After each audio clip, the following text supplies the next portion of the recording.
Good morning, everybody. Welcome back. My name is Mike Fairborn, and want to welcome you all to Trading Futures. Looking at today's market, folks, we saw a big major pullback yesterday. I'm sure many of you are aware. All of you are aware, probably.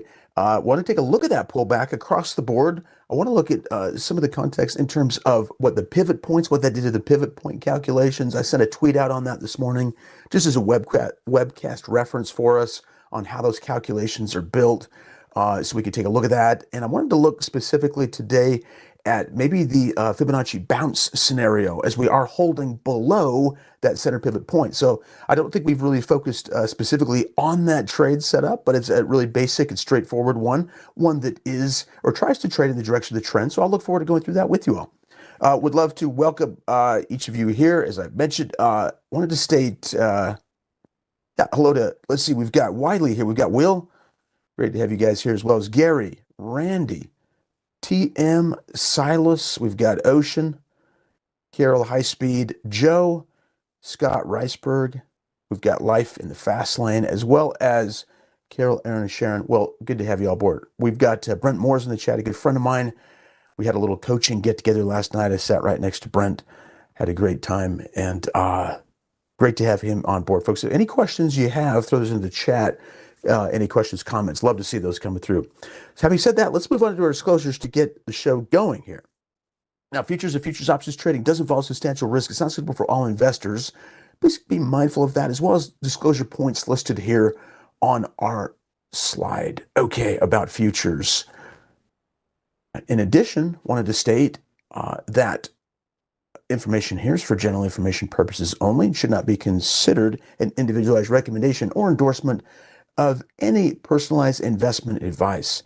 Now, the paper money software application is for educational purposes only, and wanted to state too that Schwab does not recommend the use of technical analysis as a sole means of investment research. Now, with that, let's dive into our discussion here. In fact, we're going to start this off with just a full screen view of the S&P 500 index, and there is our bounce back. Actually, I wanted to highlight that. Let's take a look at that real quick. Just initially, we're recovering, which was nice after such a big, we'll see how we end up on the day, but that's nice to see after a big pullback. And those are some of the numbers right there. I've got the percent changes for our four major market indices here, futures indices.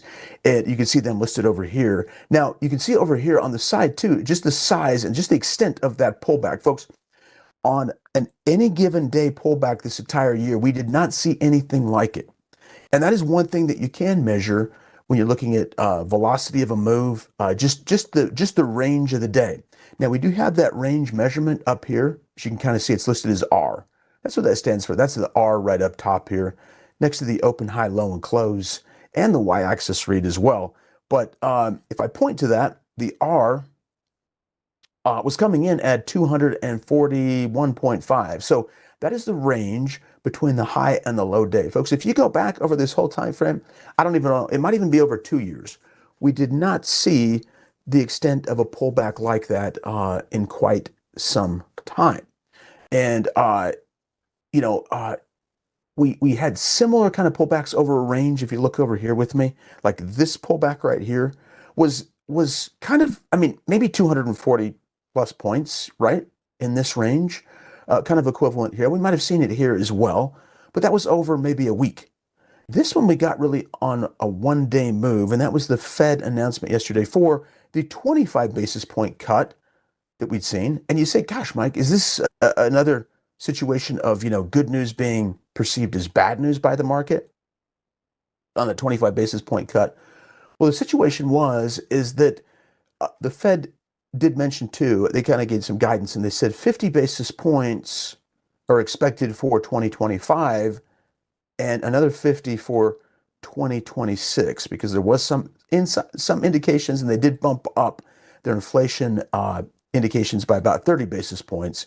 But the difference here is that's only really 25 basis cuts for 2025, whereas what they had previously guided as of earlier this year was 4 basis point cuts for 2025. And so you kind of wonder that with, the expectation of a higher inflation read, did that have a play on this major pullback? So that's kind of the question that was brought up.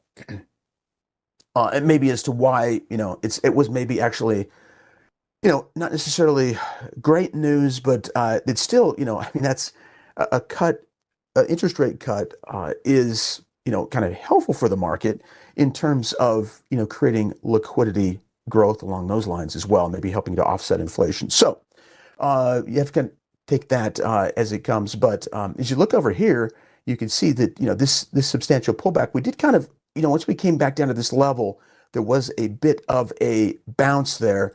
And that's a positive as of today, right? And remember, we are coming off an all-time high here in the E-mini S&P 500 index futures, or the SPX as well. And this would potentially be, I'll put this down here, a higher low.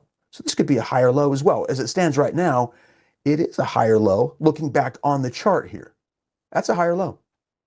I mean, across the board. So the trend is still intact, particularly off that higher high. So all else being equal, folks, that could be construed as a positive for the trend, right? And so there could be a continuation of an upward move there in the markets. Let's look at some of the other market indices as well. I'll pull this back up and we'll just go through these. So what did that bar pullback look like on the NDX? Same thing holds true here.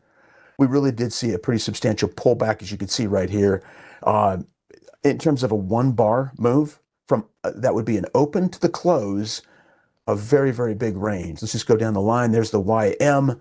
You can see the extent of it there. And then finally, yes, the RTY too. In fact, the RTY, massive move. That was actually 150.5 points from high to low. And you can really see that. Now, were there bigger pullbacks? Absolutely. In fact, this was like a three soldier down candlestick move right here, which sometimes you will get a bottom when you get a three soldiers down, 1, 2, 3 right there. And that was a bigger pullback that we'd seen.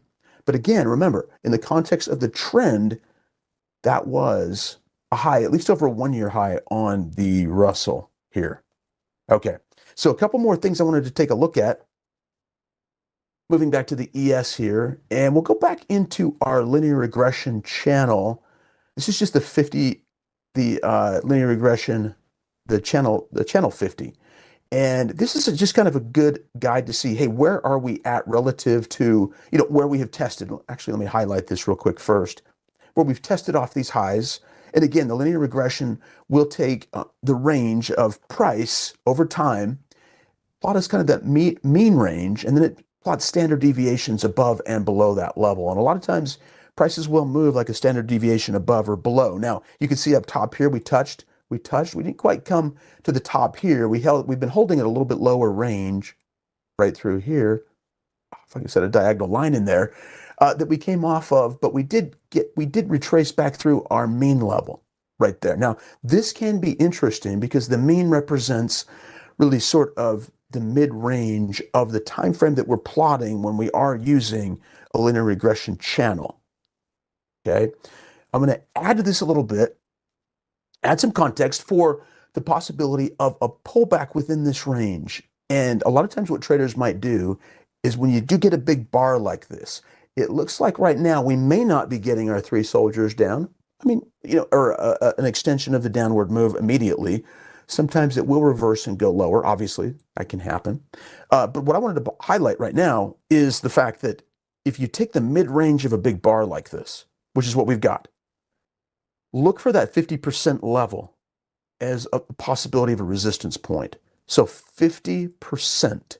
Now, sometimes what can happen when you get a big bar like this, even a 50% pullback off of that level or reversal off of that point, because we're dealing with such a significantly large bar, if you come up here and you hit that level, you can have like on a short-term basis, which is what we do in this class, pretty frequently in terms of trading. The shorter term moves, I'm talking more like a 5-minute chart for our paper trades. Sometimes we can look at prices coming back down here. And even though it looks like, hey, this is just a small move off a single bar, well, what was the range of the bar? Approximately 240 points. So there could be a substantial bounce back off that level if prices were to go down. And then we could look at possibly like a downward move, taking the trade to the downside. Now, because I brought that up, I actually need to hit this other component too that I talk about on the disclosure. So let me just quickly read that as we talked about the short move, because this is an important point to make. When selling short to establish a position, the upside risk to close that position can be unlimited, as there's no upside cap to how high the price of the index can rise. Okay, right, because that would be like taking a trade at the downside. And if that were to go against us, like it just mentioned there, well, there's no upside cap if it were to go against us. So to be mindful of, but I wanted to look at that today in the context maybe of a Fibonacci bounce trade, because it could be an interesting kind of a combination of the 50% level. You've got, we just mentioned it, reversion to the mean line. That's the mean of that 1 year time frame. And we could hit this, and there could be additional resistance there if that does unfold. We'll take a look at it, but we want to look at this bar. We'll look at that just momentarily, and I'll explain how the Fibonacci bounce trade works, some of those principles, at least how we talk about it in this class. While I'm at it, I'm just going to throw this in real quick because we might have a trade that we set up using stop loss orders, and those orders on futures are not guaranteed for an execution due to exchange-based rules. Rules based on certain conditions at the time of activation. The exchange may reject or substitute an exchange-designated limit order for the originally triggered market order. So I want to throw that out there because we might dive into those today. Okay, with that, a couple of additional points now that we might have an idea using a combination of different indicators, what we could look at in terms of the Fibonacci bounce, a reversion to the mean, pull back to the 50% level, kind of very similar there. And then we'll see if there might be a trade to the downside, even just on a short-term basis. Okay, we can also look for a trade moving up as well. Before I get into those intraday sort of scenarios and setups, wanted to point out that the volume profile here is an interesting level to look at too. So let's pull this up. I'm going to pull up volume P. And again, what this will do is it lines up the volume that we would normally see off of the bottom here on a horizontal basis, just the day-to-day volume, and it plots it along the top here. And as you can see, we've got a couple of different spikes over here. There's a spike. Let's change to a yellow real quick. There's a spike here and a spike through here. This is the red line here is the point of control. That is the highest volume that we've had over a 1 year time frame. But I want to just kind of show you how this can work sometimes. When you do get a dip in that volume right there, under the volume profile, folks, it opens up the door for oftentimes prices to slide a little bit quicker, a little bit quicker through that range right there. And we did see that. This is just a classic example of how this can unfold. And I wanted to point that out to you just so you can see that. Okay. And we did get a fast move through there, right? And by the way, we might get a fast move back up to that point that we're getting like right in here. And if we did get that, then notice where the resistance could be. Based on what I just said, folks, where might that resistance be? Well, possibly back to the top of that volume node, right? They refer to that as a volume node. And it doesn't mean that there could be that there will be resistance there. But as I draw that line, look where that comes in at. Do you see how that's approximately also the 50% level of the big bar? And so that could be also another reason for us to maybe come back up and look for the possibility of a short position coming down if that unfolds today. We might get one earlier. It's not to say that it won't do the same thing around a 38% level, which is another Fibonacci. It's actually technically 38.2% level that we could get that reversal coming in. Be something that we could keep in mind. So I'm excited to kind of take a look at that with you today and go through it. All right. So any questions on that? Sorry, I'll take a look now down and see what we've got going on. Those trackpads are awful, says Gary.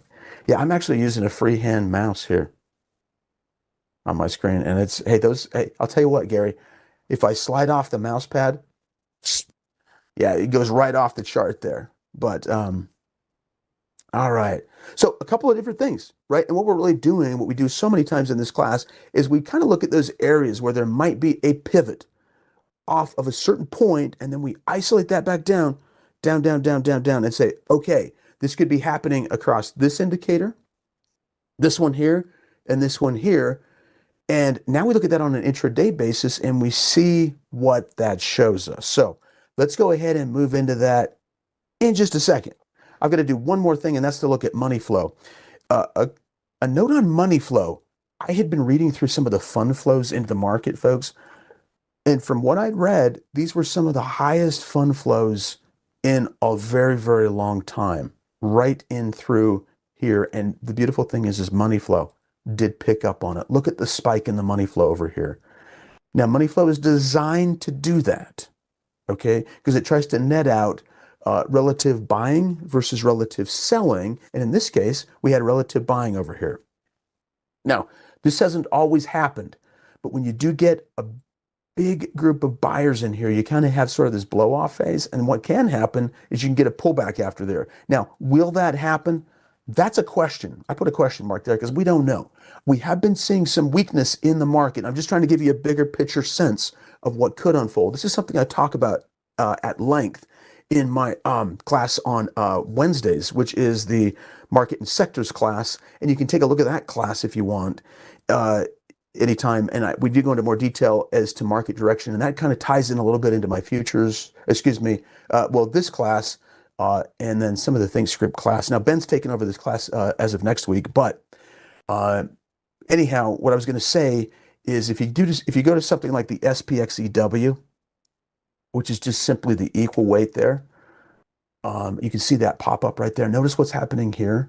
The SPXEW, it's not like the market that's kind of sitting up, still at a higher low. We've broken down, and folks, we broke below this low. And so I'm just saying, tying back in that money flow concept that we just brought up, if the money flow is actually quite high, sometimes, some traders will say, and investors, hey, if all this money comes in, who's going to buy next? And it might have taken a lot of money off the sidelines up towards the top. We don't know. So that's the question mark. Will it come down? Seeing some weakness, broadly speaking, like on some of these other indicators, SPXEW being potentially one of those to keep an eye on. I mean, that's one. The NYA as well.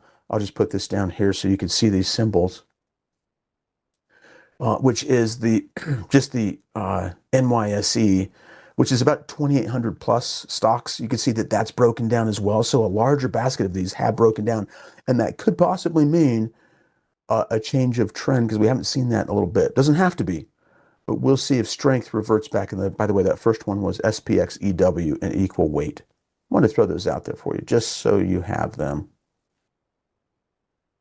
Well, didn't mean to take it to the top of the list though. Oh well. I was just going to throw it into the chat just so you do. Okay, SPXEW. Yeah, that's just the symbol. Okay, let's see. We've got that. I'm going to pull this guy back down where it belongs, and let's get rolling. Now, we're going to move back to our ES.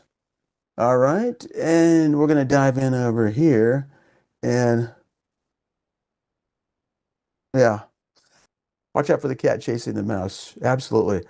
And by the way, yeah, I tend to move it quite fast. I'm going to go like this, a little bit slower. All right, let's do this over here, ES. So there you go. That's the look on a 30-minute chart of yesterday's pullback. Massive, right? The biggest one in the year, clearly. 250, 240 plus points right there from high to low on the day. And you can see that dip. Now, let's go to our 5 minutes, even more dramatic. It's huge, right? Now, what we were going to do, I'll kind of point this out. Actually, let's go back to our 30. And so I'm going to highlight the 30. I'll pull this over here so I can see it a little bit better. And I want to talk about the possibility of a Fibonacci bounce off of here. Now, before I do that, though, one last thing. I did want to show you the pivot points. Oops, that's not the pivot points. Right over here are the pivot points. Folks, look at the size of the range of the pivot points over here. They're pretty massive. But with the pivot points, we're coming up to this level here, the center pivot point. Now, is there a Fibonacci number that can tie into that? A fib from our high into our low? That's the question. That's the question. That is the question. Is there one that can kind of, we know that 50% is a little bit higher probably, but Is there something there that can reinforce this in case we do see kind of a Fibonacci bounce that comes off this level and possibly back down? That's what I want to look at today to a degree. Now, I did post or repost some Fibonacci bounce numbers. I'm going to put those into the chat as well, just for you guys. I put them out there because it's a quick reference. There's just my X handle right there. If you want to take a look at that, if you want to. But that does explain some of those Fibonacci bounces as to why they're so wide, because it is based upon yesterday's price action, and yesterday's price action was massive because it does look at the high, the low, and the close. It adds those up together, divides it by 3. Everything else will give you, that creates the pivot point, and everything else above or below that are the pivot point levels. And so that's really kind of a massive move. And you'd see that across the board with the other ones. So having said that, let's go ahead and move back and talk now about the Fibonacci bounce trade. And one quick note on the Fibonacci bounce. Are we above or below the center pivot point level? Now, I normally will go into my futures overview to kind of give me a sense of that, because I do over here plot the center pivot, or this is just the main pivot point right there. That is, in fact, our pivot point, right? And everything else is calculated off of that pivot point. Take the high, the low, and the close, divide it by 3 from the prior day, and you get this level.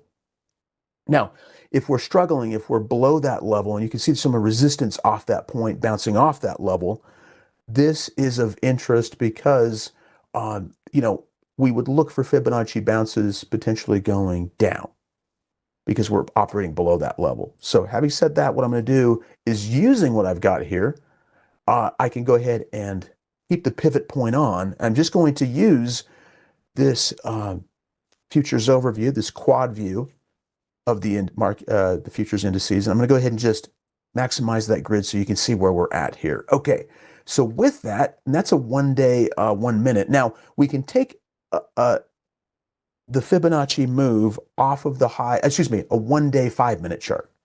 It is a 1 day though. I really kind of narrowed this down so you can see the 5 minute. Now, if I go in here and I click on the Fibonacci, I'm going to take it off the top first. I got to click on the top and pull it down below and see what levels we've got. What do you see there? You see the 38% level? Now, this may or may not add up on all the other levels, but sometimes you do get very, very interesting sort of overlaps here. The 38.2. Will we have strength to get up above the 50? That's the question. This was actually right at the market open where we hit this level, and we kind of just broke off that and we came right back down. Now, how the Fibonacci trade works is this. We are generally using the 50, unless we can anchor that to a better level. But this is what it would look like. We take the high and the low because we are what? We're below the center pivot point, right? And so it's a negative. We're moving to the downside. In other words, we're trying to get a sense of where the trend is at. Is it down? And if it comes up and hits a fib point, there's a fib point here, but generally it's around the 50% level we'll look at right there. If you get above the 50 and then go below the 50 without, key point here, without closing. So no close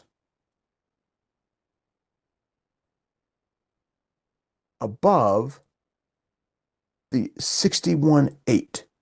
We do not want to see prices come up here and close here, because what some traders will do, and the way we use this method, is it can kind of shift the probabilities, and then there might be more.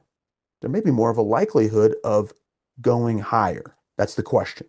So it's got to go above the 50, and as soon as it retraces lower, where does that short position come in? Folks, literally, right as you go back below the 50.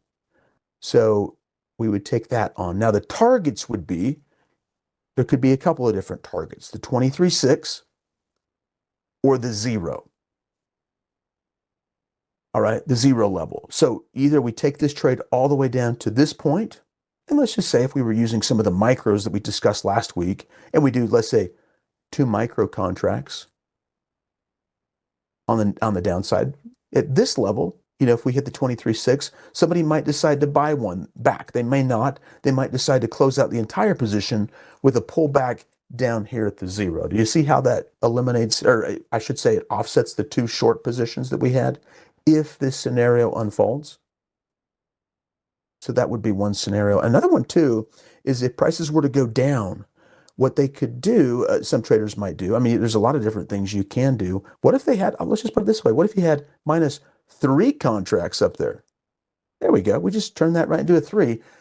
What some traders will do is they'll say, well, I took some profits here. I took some profits here. Now I'm going to set kind of my exit point at break even, right where I took the trade at, and I'm going to let it go in case the market dips even lower. I'm carrying still that -1 position here to the downside because we offset the first one here, the second one there. In this scenario I just showed, we had 3 short contracts and prices were going lower. Now, I'm using this as kind of on using the micros we talked about last week. And I actually have the ES up here. Obviously, the micros look very similar, but just to kind of highlight the difference, that would be the MES. I'm not talking about three full E-mini contracts over here. As an example. I mean, it's not like you couldn't use that, but yeah, obviously there's more price movement around, up or down when that occurs. So keep that in mind. All right. So looking at this in hindsight, now this is in hindsight, but that would have been an interesting time for us right at the opening bell. And I mean, right at the opening bell to possibly consider just in our paper money, a short if we were looking at it. Now we don't know if it'll still go down, but based upon this move right here, where would we have gotten out? Where would we have I should say, taken the short position at?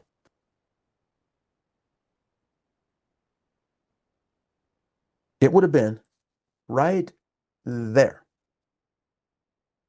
Right as soon as we got above this level and went right below it.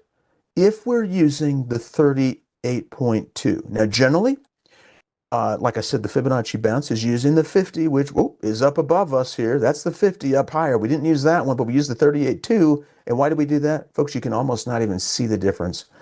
But there is the pivot point there. It's a funny looking line because you got the pivot point line there and you got the fibs. And for a lot of traders, they'll say, hey, a lot of what we do is we just try to line up the probabilities. And lining up the probabilities, or I should say the potential or the estimates, some would consider it a probability, but I'm just saying they estimate that, hey, this could be a bigger resistance level than not. So they wait and they wait. Okay, and they wait until it drops back down below, and that's when they go short. And by the way, it did move pretty quick off there. Now, question for you. If it comes back up here again and does the same thing, could a trader potentially take that trade? The answer to that is yes, they could.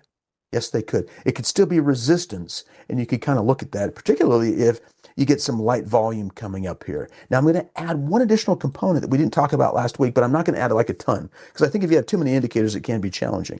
So let's do this. Let's add in the volume weighted average price, and that is the VWAP.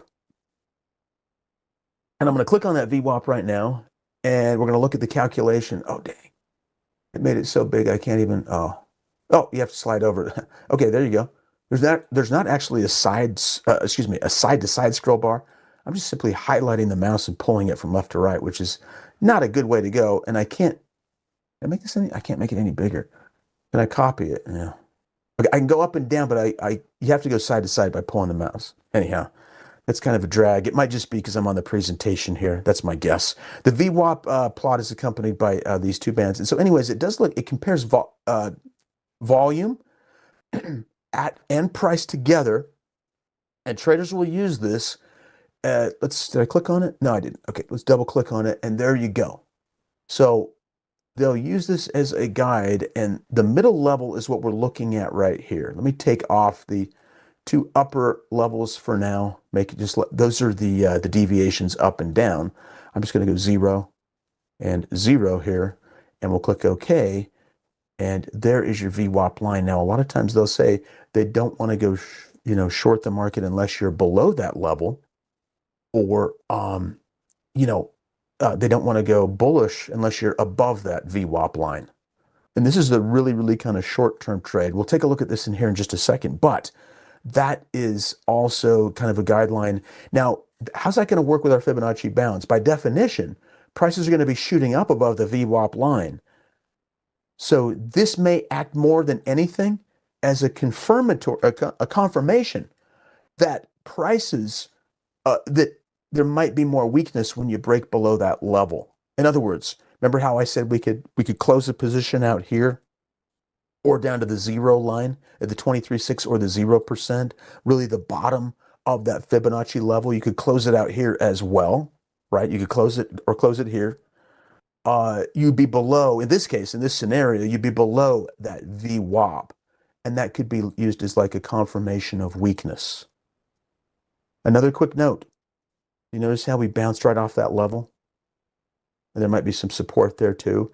That could be an intermediate short-term support level is what some traders will use. They'll use that as a support point. So keep that in mind. There could be support there at the VWAP level. And by the way, if you break below it and hit it, that could also be resistance. And that could be in line with like one of the trades we're looking at today. All right, now let's back out of this, and because we can use this on any one of our futures market indices. Let's see if we can get anything going here. So here, we've got to link this guy up. Again, I'm using this off the futures overview, but just to link it, now it's all linked together. You can see we didn't quite get there for the 50%. But the day's not done. In fact, the day's just really begun, right? Got the first really half hour in of our regular trading session for these. And, well, of the normal I should say that's for the stock. Well, that's where a lot of the volume comes in on these around 7:30 my time. But we've got still some time left until 2 my time, end of the market close. But, you know, if we were to watch this, because this is really a weak kind of thus far, I mean, it is a recovery, but I mean, comparatively speaking, a very, very weak rebound here, folks. Like this is very, very light. I mean, you barely made it up here. It is showing maybe some support here, prior highs, but we're just kind of inching higher, relatively speaking. And if we do make it, that's not the 50% level, by the way. That's just the pivot point. 50% would be higher. Let's put the 38.2 on. But if we came up to this level and the pivot point and came back down, that could be potentially one of those to look at, right? Because we know how those pivot points work. The 38.2 or the 50%. And preferably there's a bit of an overlap. Let's pull this up again and I'll highlight this and pull this down. This is really kind of the overnight highs. I'll pull this down and we're comparing the fib level there. Look at that. Isn't that fascinating? That is fascinating. The 38.2 on the NQ NASDAQ, it's like virtually right on the pivot point again. Do you have a sense of where resistance might be in this move? I mean, maybe based on this, there could be. That's the question. But we are getting a couple indicators suggesting there could be some there. Now, how about up top here? There's your 50 again to keep an eye out for this. This could be, although, you know, it was a big dramatic move yesterday, huge. So it could take time, you know, to kind of inch up to these levels. But could be a resistance right there. We got very, very close to it, didn't quite hit it. Let's look at the YM and the RTY. Look at that, right off that level. My guess is we might be close. It looks like it could be a 38.2. Let's just see. Oh, wow. Look at that. Right there. Right at it where we touched and we came back down. So that would have been kind of like the sort of the classic sort of an entry, or excuse me, well, to open the trade, but it would be opening that short trade. Always remember there too, though, yeah, the importance of keeping in mind potential exit areas as well in terms of prices going up. Now, getting on that front, looking at the exits here, what we would be looking at in terms of the exit is the 61.8, a break above the 61.8. Excuse me, if it was the 38.2, it would be the 50% break above, could be an exit. That's your range right there.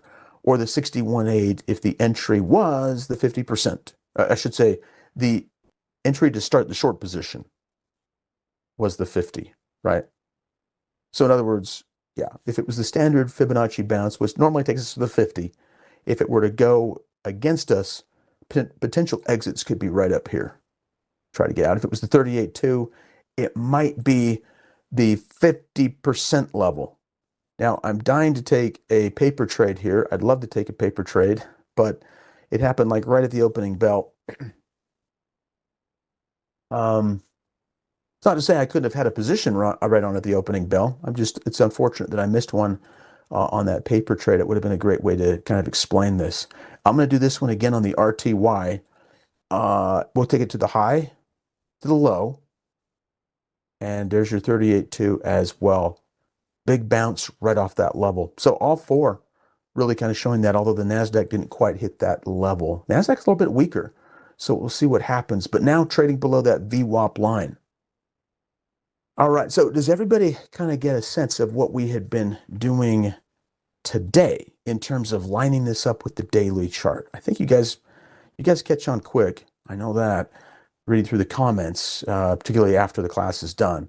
I have a chance to read through those, but this was all about, initially we talked about on a daily chart. In fact, I'll just go back to that. Yeah, we'll go back to our daily. In fact, I'm going to just jump up top here. And we talked about right here, our daily chart. We said, hey, the possibility of a 50% level around a big candle. And by the way, these can be used across, different sort of, I've used it on stocks before. It's an interesting way to trade like Fibonacci bounce. A lot of times, they could be used obviously on the other side. If prices are going higher like this, well, what you're looking for is a 50% pullback or a 38.2. As soon as you go below that 50 and then you come back up, that is another entry point, right? That could be construed by some that use this as a buy signal coming back up above that 50%. This is just a kind of representing what it looks like on the upside, an upside move here. Okay, so that was kind of the setup that I wanted to get across today, but it could be still useful for the remainder of the day. And by the way, could it be useful later? Well, I was going to say later this week, we've got Friday, or even in the next week. How many times have you seen a big move come down like this and really engulf a lot of bars? We engulfed, I don't know how many weeks that is, a couple, 2-3 weeks. But how many times have you seen a big move like this come down and go like this? Not to say this will happen, but let's just say it does come up here. You can watch this for a move here, possibly, if that unfolds. So that's still a possibility too. That could unfold over a day or two or whatever the case is. But you can use this also, not just for, let's say, trading, futures contracts, but for just getting a general sense of what might be happening in the market with my other positions. If prices come up, they hit, they come down, well, there might be some weakness in the market. Whatever the case might be, you could adjust just different positions around that too. So that can be helpful as well, as we take a look at that. So let's continue on. Let's dive in a little bit deeper, and we'll look at some other indications here too. In fact, I'm going to pull this back down. By the way, I have this grid set up. This is really, I like this grid quite a bit. It's particularly with just viewing intraday very quickly. I've got a daily, a 30-minute, and a 5-minute. I just call it D35 up top. And that will generally just set it at the top of my list up here. And by doing that, I can just click through it pretty quickly and take a look at it. Let's just pull this up. And I can show this to you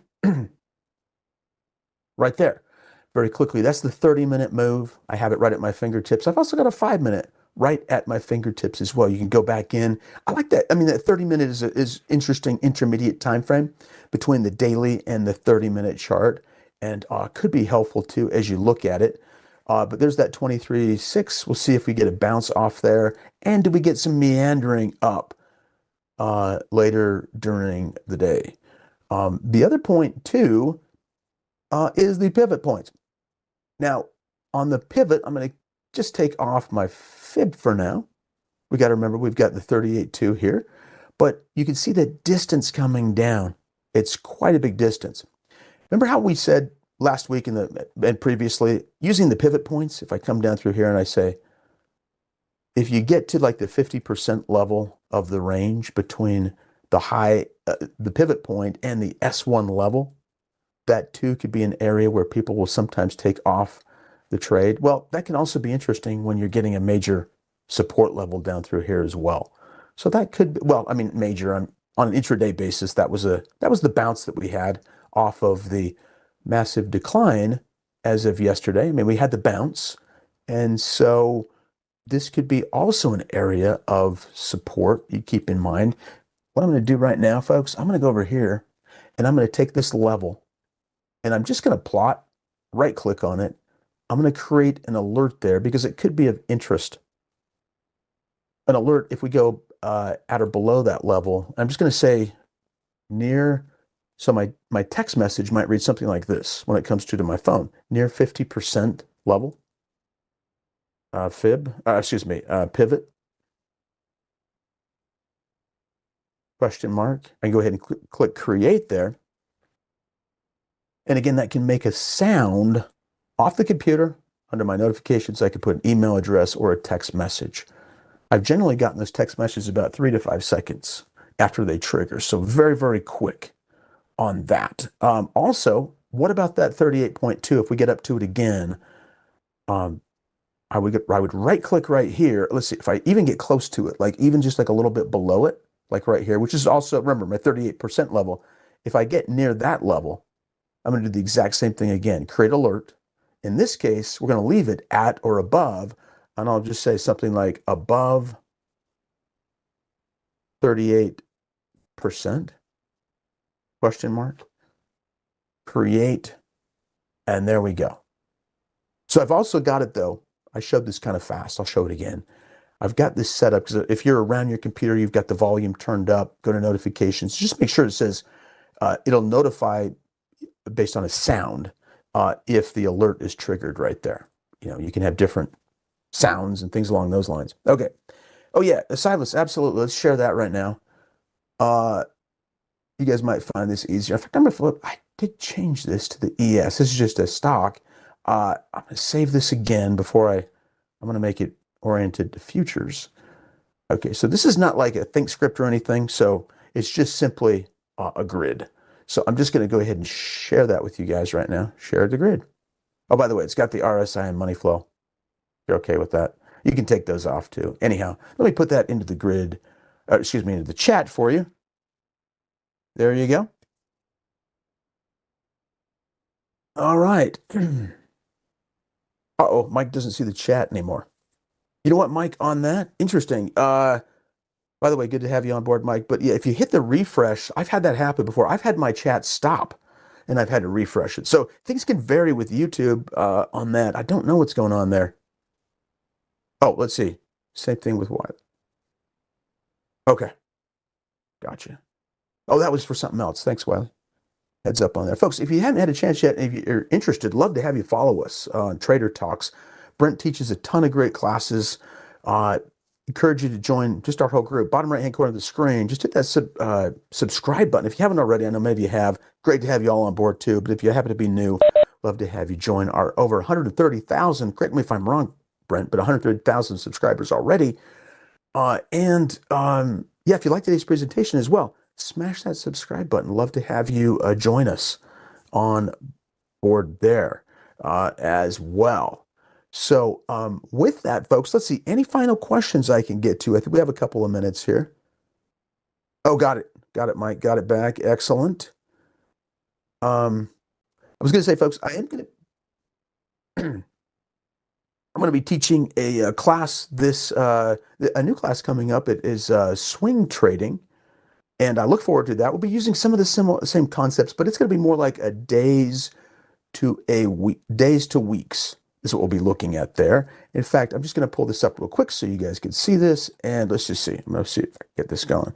It's just the Schwab.com coaching. I'm just going to take you right to Schwab.com just to kind of highlight this. I want to make sure that you know where this is at. In fact, if you go to just our on-demand webcasts up top here, you can see that we have some of these in there. There is also the live webcasts where we get the different times coming up. You have to go actually into January if you want to see that. You got to click up top here. And then what you can do is you can go over here. Swing trading is on Tuesdays. It's going to be at 3 p.m. right there. That's Eastern time. Yeah, 3 p.m. Eastern time. That will be the one I'm kind of going to be taking as opposed to the trading futures. And we should see Ben Watson here. And there he is. Excellent. All right, folks. But it's been really good. And I'm sure I'll be filling in for Ben from time to time on this class as it does come up. But It's been great teaching you guys, and I hope you found this informative and useful. Again, like we talked about last week, taking a look at the daily chart and then narrowing it down to the intraday timeframes, folks. But with that, I wish you all a great rest of the day. See y'all.